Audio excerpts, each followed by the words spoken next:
네, 강프로입니다. 자, 리가캔바이오 보겠습니다. 일단 오늘 6% 하락해서 끝났습니다. 연일 하락세를 보이고 있는데 바이오가 최근에 움직임이 좀 안 좋죠. 뭐 일단 금리에 대한 영향을 가장 크게 받고 있고 지금 일론 머스크가 거의 트럼프 의 2인자 역할을 하고 있죠. 그래서 거의 뭐 내각을 정하고 있는 뭐 그런 정도의 움직임을 보이고 있는데 우리가 이걸 한번 보자고요. 일론 머스크가 내각을 정하는 그 과정에서 지금 인선을 하고 있겠죠. 근데 이런 상황에서 누가 되는지에 따라서 등락폭이 굉장히 크게 발생을 하고 있습니다. 자, 그러면 트럼프 트레이드가 아직까지도 일어나고 있다는 게 되겠죠. 자, 근데 하나를 보자고요. 리가캔바이오는 한국 시장에서 어떤 역할을 하고 있는지 조금 더 큰 범위에서 보면 리가캔바이오를 포함해서 알테오젠, 유한양행, 뭐 삼성바이오로직스 이런 종목군들은 한국에서 어느 정도의 역할을 하고 있었나요? 주가를 보면 알 수 있어요. 리가캔바이오 어떻습니까? 11월 11일까지 14만 원까지 올라가는 강세였어요. 그럼 여기서 업종 차트를 먼저 보고 넘어갈게요. 업종 차트 보겠습니다. 자, 코스피 같은 경우에는 7월 11일 날 고가 2,900포인트를 찍었습니다. 이건 왜 이때 7월 11일까지 강세를 보였는지 우리가 생각 조금만 해보면 간단히 답이 나와요. 하이닉스 때문에 그렇습니다. 하이닉스는 어딥니까? HBM. 그렇죠? 이것 때문에 그래요. 그리고 미국 시장에서 아직까지 강한 움직임을 보이고 있는 건 물론 빅테크들은 웬만하면 다 괜찮지만 엔비디아예요. 엔비디아는 독보적인 성장세를 지금은 가지고 있습니다. 수요가 너무 폭발적으로 계속 증가하고 있기 때문에 그래요. 자, 그러면 코스피 같은 경우에는 2,900포인트까지 올라갔고 7월 달부터 단 한 번의 반등 없이 그냥 수직 낙하했다시피 할 정도가 됩니다. 이 정도면요. 그냥 죽었다고 봐야 돼요. 그쵸? 시장이 그만큼 어려웠다. 자, 그리고 코스닥 같은 경우에는 뭐 금투세 논란이나 여러 가지 이슈가 있었긴 했지만 7월 달에 뭐가 나왔죠? 여기 코스피가 꺾였을 때 당연히 내렸고요. 그 전에 3월 달 이후에 계속해서 약세를 보였죠. 이런 상황에서도 어때요? 리가캔바이오는 11월 10일까지 강세를 보였다. 그러면 지금 시장이 반등하는데 시장이 반등하니까 그동안 강했으니까 리가캔바이오는 빠져야 된다? 이게 아니라 아까 전에 제가 엔비디아 관련된 이야기를 드렸잖아요. 이게 의미하는 바가 상당히 큽니다. 무슨 이야기냐면 미국 시장도 집중되어 있는 수급 상황이 있다는 거고 그 집중이 되기 위한 종목에 대한 조건은 성장률이라는 겁니다. 지금 실적이 얼마나 좋은지, 실적이 좋아서 주가가 올라가는지 이런 부분은요. 미증시 같은 경우에는 가능해요. 근데 한국 시장은 철저하게 선반영하는 시장이다. 자, 그러면 이 선반영하는 과정에서 선반영의 끝은 어디예요? 실적이 잘 나올 때 무슨 얘기냐? 하이닉스를 보면 알 수 있다는 거죠. 자, 하이닉스 주가 보면서 제가 간단하게 이해를 시켜드릴게요. 7월 11일 날 하이닉스 고가 딱 나왔고 코스피 고가도 같이 나왔죠. 아까 전에 보여드렸죠. 그러면서 하락하고 반등했다 또 하락하고 또 반등했다가 최근에 안 좋을 때 또 하락하죠. 이때 하락할 때 삼성전자가 위에서 찍어 누르는 그런 상황도 있었습니다. 자, 근데 이걸 보자고요. 하이닉스가 실적이 이때 과연 나빴을까? 기대했던 만큼 실적이 나오지 않는 것일까? 아마 기사를 보신 분들이 있을 거예요. 삼성전자의 반도체 사업부보다 하이닉스의 반도체를 그 100% 하고 있으니까 하이닉스의 실적이 더 높아졌다. 그러면 삼성전자를 역전한 겁니다. 근데 하나가 있죠. 삼성전자는 그냥 돈은 잘 벌어요. 전체적인 이 사업 규모가 원체 크다 보니까 돈은 잘 벌어요. 근데 성장성에 대해서 완벽하게 밀렸다. 그래서 지금 보면 하이닉스의 주가도 7월달 이후에 주가가 좋지 않지만 이건 어떤 부분입니까? 실적이 잘 나오면서 확인하는 과정에서 나오는 조정이고 시장을 찍어 누른 건 삼성전자가 찍어 눌렀고 하이닉스가 그 뒤 이어서 그쵸? 시장 전체적으로 약하니까 하이닉스가 뒤따라서 약세를 보인 거다. 근데 고가가 나온 부분 그쵸? 이제 시세가 끝났구나. 그 부분은 보세요. 실적. 7월 달에 고가 나왔죠. 어떻습니까? 2분기 실적 어마어마하죠. 분기에 더블씩 튑니다. 어때요? 5조 4천억, 3분기 7조. 그리고 23년도에 7조 7천억의 적자를 봤죠. 보세요. 한 분기만에 적자 부분을 거의 다 메웠습니다. 흑자 전환을 성공한 걸 떠나서 작년에 봤었던 적자를 한 분기 만에 모두 다 뛰어넘었고 4분기 실적도 8조 원까지 늘어날 수 있는 전망치가 나와 있다. 엔비디아 실적을 보면 더 명확해질 겁니다. 자, 근데 우리가 여기서 진짜 중요하게 봐야 되는 내용 중에 하나는 주가가 하이닉스의 주가가 어디부터 올랐는지를 보셔야 됩니다. 보세요. 8만 원, 7만 원의 주가가 언제인지. 23년 초반입니다. 그러면서 어디까지 올랐어요? 25만 원까지. 근데 이때부터 뭐가 나왔어요? 실적이 잘 나왔다. 무슨 얘기냐면 선반영의 끝은 실적이 좋아지는 거다. 근데 우리는 실적부터 보죠. 그렇죠? 이게 문제입니다. 근데 바이오는 어때요? 리가캔 바이오 특히 적자예요. 그리고 따라가는 종목 있죠. 그렇죠. 같이 등락을 하고 있는 알테오젠 어떻습니까? 그렇죠. 최근에는 주가 이 조정이 나오고 있지만 리가켄바이오 적자, 알테오젠 적자입니다.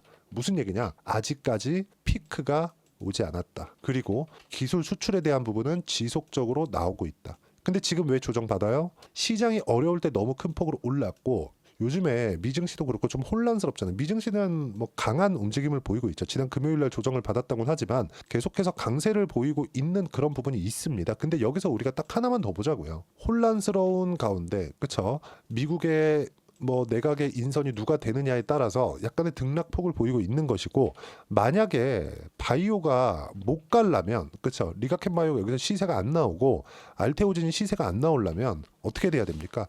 삼성전자 가야 되고요. 그쵸? 그리고 뭐 다른 종목, 에코프로 BM 이런 종목군들이 가야 돼요. 삼성전자, 에코프로 BM 이것뿐입니까? 2차 전지 반도체 종목군들이 얼마나 많나요? 물론 저는 하이닉스는 나쁘게 보진 않아요. 근데 하이닉스 같은 경우는 어떻습니까, 지금? 그쵸? 삼성전자가 계속해서, 그쵸? 아니, 단순하게 보시면 됩니다. 진짜 가장 단순하게 보셨으면 좋겠는 게 알테오젠, 리가켄바이오 단기간에 하락폭 큰 거 맞아요. 근데 이쪽 구간에서 매수를 하는 게 아니에요. 확인하고 매수를 하자는 겁니다. 이게 무슨 이야기가 되냐면 삼성전자가 많이 빠졌다. 이제 다 내렸겠지. 이제 다 내렸겠지. 이제 다 내렸겠지. 이제 다 내렸겠지. 이게 맞춘 겁니까? 그쵸? 맞춰가는 것도 정도가 있지. 그 이야기를 드리는 거예요. 근데 주가가 올라갈 때 보세요. 에코프로 BM부터 한번 보겠습니다. 자, 에코프로 BM을 찍고 제 주봉으로 딱 돌려가지고 보여드리면 보세요. 23년도에 에코프로가 얼마나 강했는지 다들 아실 거예요. 어떻습니까? 13만 원을 돌파하면서 시세를 강하게 발생시켰죠. 13만 원이 어디예요? 고가예요. 언제? 21년 고가, 22년 고가 돌파를 하는 구간. 예를 들어서 그렇습니다. 이제 다 내렸겠지. 이제 다 내렸겠지. 이제 다 내렸겠지. 그렇죠? 그러면 여기 7월 달, 22년 7월, 그리고 3개월 뒤, 그리고 또 한 4개월 뒤 올라갈 때 이거 버틸 수 있습니까? 한 2달 있다가. 그렇죠?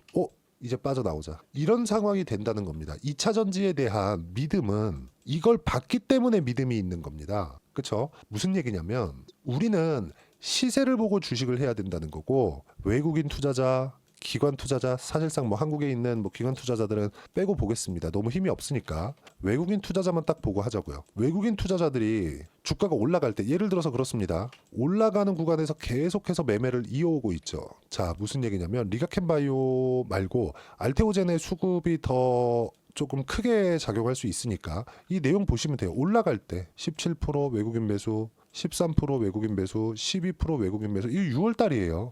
그렇죠. 그것도 바닥부터 한 3배 정도가 올라오고 난 다음입니다. 6월달. 보세요. 명확하게 우리가 구분 지어서 볼 수 있는 내용이 6월달 여기 아닙니까? 그렇죠. 이쪽 구간 어때요? 상승하고 나서. 근데 이쪽 구간도 어디가 나왔어요? 작년 9월달에 신고가를 만들고 나서. 이런 부분이 정해진다는 거죠. 우리가 매매를 해야 되는 구간은 정해져 있는 거예요. 그러면 리가켄바이오는 언제 끝나요? 실적이 나올 때. 실적은 언제 나와요? 내년까지는 안 나옵니다. 그럼 실적이 안 나오는 게 나빠요? 전혀 아니죠. 주식시장은 선반영하니까. 근데 뭐가 나오고 있어요? 시세가 나오고 있다. 시세가 나오는 건 누가 붙고 있어요? 메이저들이 붙고 있는 거다. 알테오젠을 그래서 보여드린 겁니다. 자, 그러면 분야를 딱 나눠서 보자고요. 리가켄바이오 좋아. 그렇다 그래서 리가켄바이오만 몰빵하나요? 리가켄바이오 좋긴 한데 이건 한 분야. 지금 한국 시장에서 바이오를 이끌고 있는 한 분야예요. ADC. 그렇죠? 그럼 밑에 제가 올려놓은 알테오젠은 어디입니까? SC 제형. 근데 SC 제형은 피하 주사 지방입니다. 피하 주사 지방 제형이에요. 어디까지 갑니까 이거? 그렇죠? ADC까지 범위를 확장했고 지금 여기는 어디로 그 원래 그 독점 계약을 맺어 있는 곳은 어디예요? 머크예요. 머크는 어디예요? 미국의 빅파마입니다. 손에 꼽히는 제약사예요. 이런 식으로 매매를 하는 거예요. 그리고 한 3종목에서 4종목 정도로 확장시키는 게 좋습니다. 유한양행, 삼성바이오로직스. 그렇죠? 다 뭐예요? 시장보다 월등히 강했다. 이런 부분들에 우리가 집중을 해서 보셔야 되고, 그리고 금리 관련돼서 이야기를 드릴 건데 그 금리 관련돼서는 기본적인 이 모델 자체는 그래요. 금리는요. 기준금리의 방향을 따라갑니다. 근데 최근에 기준금리는 앞으로 인하할 거예요. 그런데 속도를 조절할 수 있다는 내용이 있어요. 근데 채권 금리도 선반영한단 말이죠. 그럼 어떤 부분이 있습니까? 금리가 낮아질 거니까 채권 금리가 먼저 내려간 겁니다. 근데 금리를 천천히 낮추겠다고 하니까 먼저 내려간 채권 금리가 올라온 거예요. 그러면 여기는 아직까지 실적이 안 나오고 있죠. 돈이 계속 필요합니다. 이자율에 대해서, 그렇죠? 금리에 따른 이자율에 대해서 성장률이 할인 요인으로 작용을 하게 되고, 이 할인 요인이, 그렇죠? 주가에 대한 할인 요인이 되는 겁니다. 근데 아니나 다를까 시장도 반등을 하고 있어요. 그럼 어떻게 된다? 시장도 안정화가 됐고 금리도 어느 정도 이렇게 트럼프 트레이드가 조금 끝나는 그런 부분이 있으면 어떻게 돼요? 금리에 대한 영향도 반영이 됐기 때문에 다시 올라간다. 이쪽 구간에서 어떻게 매매를 해야 되는지 그 타점을 잡는 게 우리가 해야 될 일입니다. 자, 내용 보시면 11월 19일 폭락하던 시장은 끝났다. 앞으로 반등이 크게 나온다기보다 하락을 멈추고 종목 장세가 나온다. 삼성전자가 지금 뭐 7만 원 가고 8만 원 가고 그런 일은 벌어지지 않습니다. 당장에는 보세요. 삼성전자를 포함해 대형주가 당장에 크게 오를 수 없기 때문이다. 엔비디아 실적은 내일 나오는데 분기당 50% 100%씩 성장하는 성장률이 유지되는 건 길어야 1, 2분기 정도. 그래서 미증시 추세가 깨지려면 유동성 관련 문제가 터져야 해서 미증시 조정은 무시해야 된다. 한국 시장의 바닥이 나온 점, 그리고 한국 시장에 대한 바이오와 트럼프 트레이드에 맞는 종목 말고는 없는 점, 종목은 정해져 있다. 이번 주 화기도 매매 예정이고 어디 한다? 여기입니다. 여기 11월 18일 바이오 조선 원전까지만 매매하겠다. 이 부분이 가장 중요합니다. 이 내용을 계속해서 와서 제가 실시간으로 공유를 해드리고 다 무료로 진행하고 있으니까 구독과 좋아요, 댓글 하나씩 눌러주시면 무료로 입장 가능하고요. 그리고 제가 입장 링크를 보내드릴 수 있게 여기 010-8713-1916으로 구독이라고 문자 보내주시면 소통방 입장 링크를 순차적으로 공유를 해드리도록 하겠습니다. 어떤 식으로 매매를 해야 되는지 그 부분에 대해서 이야기를 드린 거고, 리가켄바이오에서 하고 있는 라이센스 아웃에 대한 계약들 그게 다 깨졌나요? 아니죠. 계속 진행 중이죠.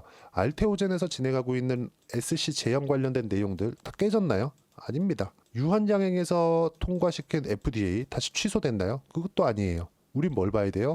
가격을 봐야 된다. 그렇죠? 근데 그 가격은 내려오는 가격이 아니라 추세를 유지하면서 등락은 있을 수 있어요. 상승하는 구간에서 매매를 해야 된다. 그래야 단기간에 시세를 낼 수 있고, 그렇죠? 이런 부분들을 소통방에서 제가 하나하나 이야기를 드리고 있는 겁니다. 이런 식으로 실시간으로 제가 이야기를 드리고 있으니까 와서 배우시면 되고, 다 무료로 진행하고 있으니까 구독과 좋아요 그리고 댓글 하나씩 달아주시면 되고요. 입장 링크를 보내드릴 테니까 010-8713-1916으로 구독이라고 문자 보내주세요. 그럼 소통방 입장 링크 제가 공유해 드리도록 하겠습니다. 자, 실전에서 어떻게 해야 되는지 제가 그 부분에 대해서 이야기를 드렸는데, 이론적으로는 어떻게 풀어나가야 되는지 그 부분에 대해서는요, 리가켄바이오의 가격 단기 보유 전략입니다. 단기는 2주입니다. 2주 동안 내가 어떻게 수익 전환을 시킬 것인지 그 내용이고요. 2주 안에 수익 전환을 시키기 위해선 당연히 가격에 대한 부분 중요하겠죠. 이 두 가지 내용 제가 함께 준비를 해놨으니까, 그리고 한 16페이지 정도 됩니다. 근데 이걸 보셔야 돼요. 어떤 종목이든지 고가 돌파를 하면서 주가 상승이 나오기 때문에 어떤 종목이든지 고가 돌파하는 그 구간 자체를 익히면 다른 종목에서도 충분히 대처가 가능합니다. 이 내용도 받아가셔서 공부하시면 되고, 다 무료로 진행하고 있으니까 구독과 좋아요 그리고 댓글 하나씩 달아주시고 010-8713-1916으로 리가켄바이오라고 문자 보내주시면 단기 가격 전략 함께 공유해 드리도록 하겠습니다. 자, 시장이 굉장히 어려웠었고 지금도 쉽지 않습니다. 하지만 어떤 식으로 매매를 했을 때 수익을 꾸준하게 낼 수 있는지 그 부분에 대해서 이야기를 드리는 거고, 그리고 연말이나 연초에 어떤 종목을 해야 되는지 리가켄바이오와 함께 제가 딱 한 종목만 준비를 해놨으니까 영상 끝까지 시청하시고요. 모든 분들이 성공 투자하셨으면 참 좋겠습니다. 자, 여전히 시장은 녹록지 못합니다. 이런 상황이 벌어지는 건 어쩔 수 없습니다. 이런 상황에서도 수익이 나는 종목들의 구조는 변하지 않습니다. 즉, 대시세 종목에 대한 구조는 변하지 않는다는 거고, 실제 제가 소통방에서 지속적으로 이야기를 드리고 있는 내용도 대시세 종목이나 시장 주도주를 공략하는 건 철저하게 가격 분석을 하라고 이야기를 드리고, 가격 분석 이후에는 이슈에 대한 파악, 그리고 이슈를 파악하고 나서는 다시 내가 얼마에 매수할지 그 타점에 대한 부분을 지속적으로 언급을 하고 있습니다. 자, 근데 생각해 보세요. 시장이 굉장히 어려웠습니다. 어려운 상황에서의 어떤 종목들이 강했냐 보면 반도체와 그리고 바이오입니다. 자, 실제 여기 보면요. HLB에 제가 실제 매매한 내용을 띄워놓고 보여드리고 있는데, 1월 22일부터 매매를 시작해서 4일 동안 31%의 수익 마감이 됐고요. 그리고 여전히 신고가 종목입니다. 자, 그리고 그 다음 어보브 반도체, 이름을 보시다시피 반도체 종목이죠. 그리고 AI 반도체는 지속적으로 강세를 보이고 있습니다. 이 종목도 신고가를 먼저 달성한 이후에 제가 21%의 단기간에 21%의 큰 수익을 내고 마감이 됐습니다. 다시 재공략을 준비하고 있고, 이런 부분은 소통방에서 다 공유를 해드립니다. 자, 그리고 코세스. 자, 코세스 같은 종목도 당연히 그쵸, 신고가 종목이고요. 그리고 반도체 종목입니다. 이 종목도 영업일 기준에서 이틀 동안 대략 한 15%의 수익 마감이 됐습니다. 내용을 한번 보시면 어떻습니까? HLB를 포함해서 뭐 30%, 20%, 뭐 15% 이런 식의 수익이 지속적으로 발생하고 있는데 이 세 종목 모두 다 신고가 종목이고 1월 달에 시장이 약세를 보이고 있는 구간에서도 강했었던 그런 종목입니다. 특징점이 하나 있는데 그 이슈에 앞서서 가격이 먼저 반영했다는 거죠. 그렇게 제가 가격을 먼저 보고 이슈에 대해서 파악하는 이유는 결과적으로는 큰 시세를 먹기 위한 사전 준비 작업입니다. 실제로 큰 시세를 먹기 위해서 사전 준비 작업을 했을 때 여기 레인보우 로보틱스 127% 그리고 ISC 98% 그리고 한미반도체 97%의 큰 수익을 내는 상황을 만들 수 있습니다. 어떤 식으로 소통방에서 진행됐는지 그쵸, 그 상황을 제가 이야기를 드린 건데 이런 상황도요 당연히 신고가를 공략했을 때 가능한 겁니다. 자, 그러면 이번에도 마찬가지입니다. 그쵸, 정부 주도의 코리아 디스카운트 해소 방안이 2월 달에 발표를 하고요. 그리고 2월 달에 발표된 내용을 토대로 주가가 움직이는 게 아니라 이미 움직인 내용이 있죠. 실제 이 내용은 크게 중요한 게 아니라는 겁니다. 실제 움직인 내용을 보면 자, 기아차입니다. 실제로 12월 달에 신고가를 만들어 놓고 정부에서 입김을 불어 넣으니까 순식간에 기아차를 포함해서 현대차 같은 거대 기업들의 주가가 2주도 채 되지 않아서 40% 정도의 큰 시세를 냅니다. 자, 그러면 우리는 어떤 종목을 봐야 될까요? 이슈를 파악해야 되는 것도 맞지만 철저하게 가격에 맞춰서 매매를 해야 되는 게 당연히 중요합니다. 정부가 주도하는 정책 방향이 있겠죠. 그 방향에 맞춰서 우리가 종목을 찾을 필요가 있다. 자, 그럼 답이 나왔습니다. 정부가 주도하는 방향에 맞춰서 제2의 기아차를 찾는 게 지금은 중요하다. 근데 정부 정책의 방향에 맞게 가자. 그랬을 때 앞서서 제가 보여드렸었던 내용인 여기 레인보우 로보틱스 127% 그리고 ISC 98% 그리고 한미반도체 97%와 같은 수익을 낼 수 있습니다. 물론 시간에 대한 부분은 최소 2주의 시간이 필요하고요. 그리고 최장 3개월 안에 끝내야 됩니다. 자, 기아차의 시세를 보셨던 것과 같이 2월 달에 정부 정책의 방향이 결정되고요. 바로 3월 달이면 시행입니다. 자, 그러면 우리는 거기에 맞춰서 당연히 종목을 찾아야 되고 제가 제2의 기아차를 찾아놨습니다. 제가 아까 전에 소통방에서 이야기를 드렸었던 내용 다 공개를 해드렸는데 그 내용처럼 종목만 받고 싶다 하시는 분들은요. 상단에 있는 제 전화번호로 대시세, 자, 대시세라고 문자를 보내주시면 정부 정책의 방향에 맞는 종목을 모든 분들에게 무료로 공개를 해드리도록 하겠습니다. 자, 제가 원하는 건 채널 성장이 목적입니다. 자, 그래서 구독과 좋아요 꼭 좀 부탁드리고요. 모든 분들이 정부 정책에 맞는 방향으로 매매를 이어가서 큰 수익 보셨으면 좋겠습니다.